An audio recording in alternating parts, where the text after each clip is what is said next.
Olá pessoal, essa é uma aula do dia 8 de abril, uma quarta-feira.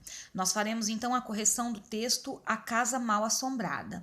Lembrando vocês que esse texto é um texto narrativo, mas é um texto de ficção, ou seja, não é baseado em fatos reais, ok? Ele é um texto que vem da tradição oral, ou seja, o que é isso? Uma pessoa conta para outra, outra conta para outra, até que chegou no momento que alguém então escreveu esse conto. Então, essa é a diferença. Existem aí algumas características neste conto. O que é? Ele se desenvolve em torno de um assunto, de um conflito, de uma situação. Só que essa situação é uma situação breve, rápida, não é um texto tão longo, não é uma narrativa tão longa. Tudo acontece muito rapidamente, ok? São acontecimentos breves. É um texto escrito em prosa. O que é um texto escrito em prosa? Verso, vocês sabem que o verso ele é curtinho, né? Ali, cada linha é um verso. O texto em prosa não, ele começa ali no início do parágrafo, vai até o final da linha, continua na outra linha e assim segue. Eu costumo dizer assim, que ele parece aquelas conversas de comadres, sabe? Longa, conversa, conversa, conversa, né? Aquela prosa das comadres. Por isso o texto em prosa. Quero destacar para vocês que existem diferentes tipos de contos. Existem os contos populares, existem os contos fantásticos, os contos infantis e os contos de mistério e de terror. Esse aqui, ele traz aí um pouquinho de terror, né? Por conta da história que ele conta aí, né? Muito bem. Uma característica muito importante desse texto que vocês vão ter que observar é aqui, olha, quando ele insere essa palavrinha mas dentro do texto. Essa palavrinha tem uma importância muito grande. Por quê? Porque mesmo diante de todos os fatos, sabendo que a casa era assustadora, que aqueles móveis eram antigos, que já tinha todo aquele aspecto, o pai decide, mesmo assim, alugar a casa. Então, esse mas traz uma ideia de contrariedade dentro do texto, ok? Muito bem.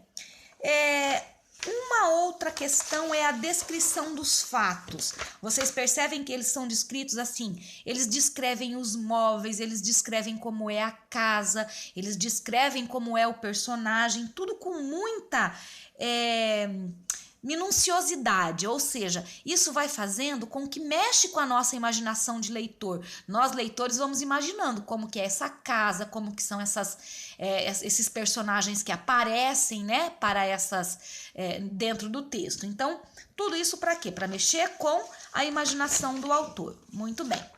Agora nós vamos aqui, então, para a correção. A correção, olha, ele fala, então, ele pergunta, né, se o texto foi escrito em português. Não, ele não foi escrito em português, ele é um texto traduzido. Então, ele já é um texto de origem de outra língua. E aí, ele então é traduzido. Uma outra coisa que eu preciso chamar a atenção de vocês é que o narrador aqui, ele não é um narrador personagem, ele é apenas um narrador observador, porque ele fala assim, ó, o senhor Berg estava lendo, quer dizer, alguém está contando. Então, esse narrador, ele observa e conta os fatos, né? No texto tem uma quebra da tranquilidade para um aspecto sombrio. Então, veja bem, há uma quebra de expectativa. Primeiro, o texto está todo tranquilo lá no início, enquanto ele só está procurando uma casa para alugar, e aí vem então essa quebra. Essa quebra é por conta do quê? Do aspecto da casa. A hora que eles veem aquele aspecto da casa, ele já começa então a se transformar o texto. A partir daí, há uma transformação no texto. Nós percebemos, quero chamar a atenção de vocês também para a questão do humor do pai e da mãe. O humor da mãe era tensa, ela começou a ficar tensa lá na casa. No entanto, o humor do pai ainda era um humor alegre, porque ele então considerava ter feito um bom negócio. E aí vem aquela questão da palavrinha mas que a professora comentou com vocês, que ela indica o quê? Uma oposição, alguma coisa contrária.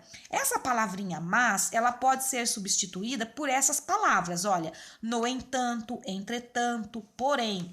Então, se nós pegarmos o texto novamente lá, olha, mas por incrível que pareça, no entanto, por incrível que pareça, porém, por incrível que pareça.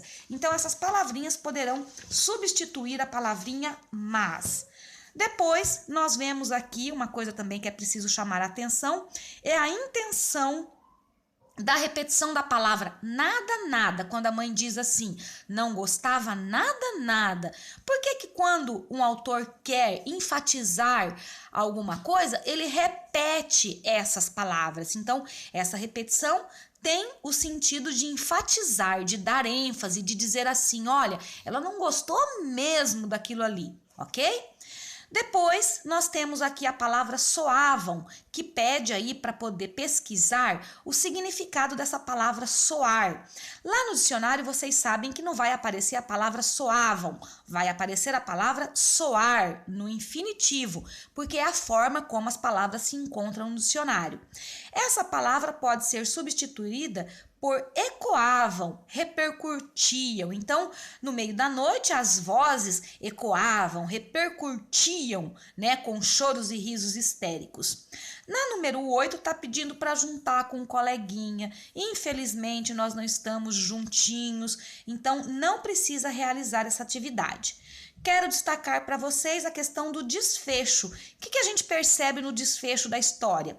Que outra família corre o risco de passar pela mesma situação, ou seja, de repente ou a casa vai ser vendida ou vai ser alugada novamente e outra família vai então viver tudo aquilo que essa família vivenciou, ok?